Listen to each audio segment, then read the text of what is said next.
La ZAC des Coteaux de la Marne, c'est un foncier qui est au nord de la commune de Torcy, qui fait à peu près 14 hectares, 13,9 exactement.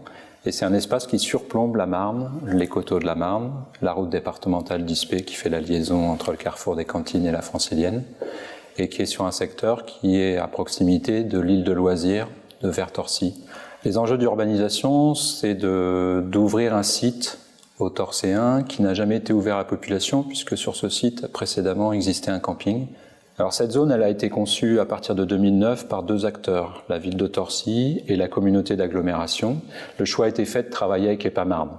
L'objectif, c'était d'avoir un aménageur public avec une très forte exigence de développement durable sur ce site.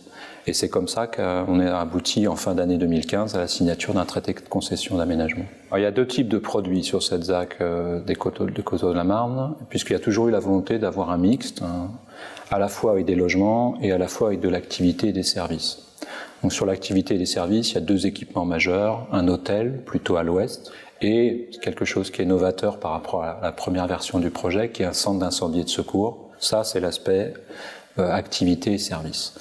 C'est à peu près 8000 m² de surface de plancher.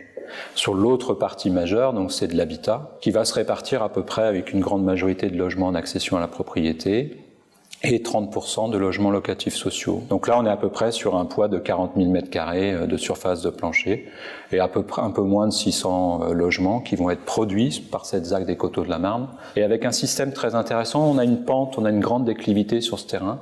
Et l'équipe d'architectes du projet initial va être complètement exploitée et exploite complètement cette pente. L'autre élément fort et du partenariat avec EPAMarne, c'est le développement durable, de pouvoir, dans cet écrin de verdure, j'insiste sur ce point-là, avoir des nouveaux modes de construction et des nouvelles typologies de logements complètement adaptées et novatrices sur le territoire.